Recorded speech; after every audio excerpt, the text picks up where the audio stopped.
kasih Bapak Wawan Hermawan yang telah menyampaikan paparan materi tentang etika digital ya Pak. Baik, Etik digital. sama-sama.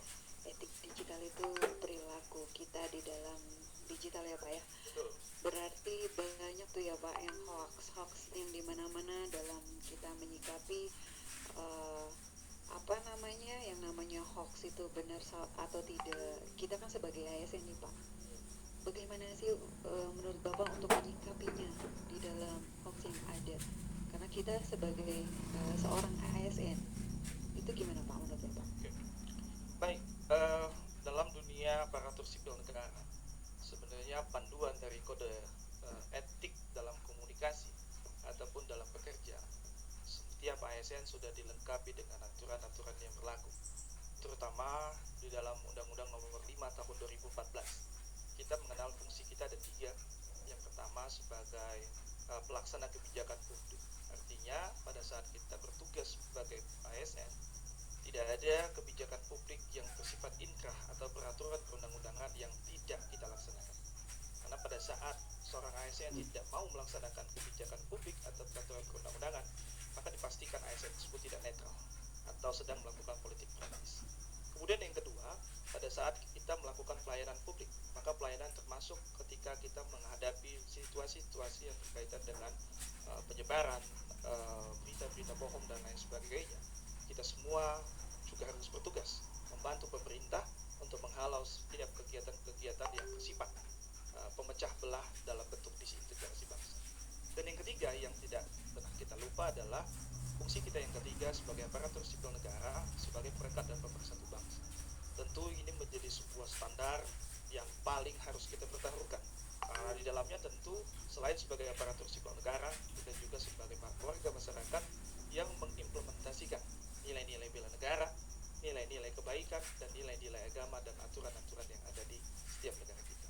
Jadi tentu aparatur sipil negara harus kembali berpegang teguh kepada kode etik, kode perilaku yang saat ini juga sudah dikembangkan oleh Kementerian Pendaya dan Aparatur Negara dalam bentuk ASN. Demikian. Baik, itulah untuk etika digital ASN dari Kementerian Agama. Oke, baik Bapak, di sini di kolom Q&A ada pertanyaan. Mungkin di sini ada 2 pertanyaan. Saya baca dulu ya Pak. Yang pertama adalah sebagai ASN langkah-langkah termudah seperti apa untuk bisa membedakan antara berita hoax dan fakta yang tadi dibilang ya Pak. Mengingat sekarang ini sangat susah membedakan kebenaran suatu berita karena terkadang cara pengemasannya sama dengan cara memancing reaksi netizen. Ini pertanyaannya dari Rahmadina Pak. Mungkin satu dulu ya Pak yang Bapak harus jawab. Baik, jadi langkah-langkah yang paling mudah tentu adalah telusuri. Tadi sebenarnya sudah saya jelaskan ada 4 langkah. Tapi untuk yang paling gampang adalah verifikasi dan telusuri. Kemudian yang kedua, apakah berita-berita itu oleh media-media arus utama atau media-media mainstream yang ada di negara kita juga diupload ataupun di share oleh media-media tersebut, sehingga nanti kita bisa yakin apakah ini memang berita yang memang sumbernya jelas dan tentu bisa dipertanggungjawabkan. Kira-kira demikian. Ya Pak.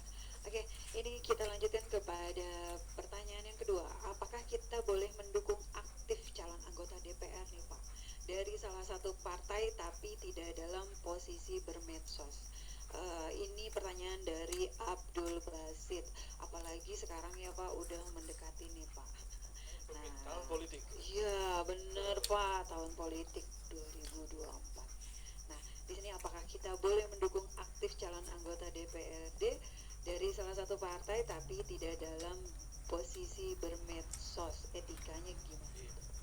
Baik, tentu dari sisi etika digital ataupun etika profesi pegawai negeri sipil atau aparatur sipil negara, jelas tidak diperkenankan kita menunjukkan identitas kita untuk mendukung salah satu anggota partai tertentu atau bahkan golongan-golongan tertentu yang tidak dalam konteks membawa sikap netral dari seorang ASN. Salah satu sikap netral yang dilakukan oleh ASN adalah satu-satunya adalah di dalam bilik-bilik suara pada saat pesta demokrasi dilaksanakan. Demikian. Baik Bapak, Alhamdulillah cukup puas ya Pak ya atas jawabannya.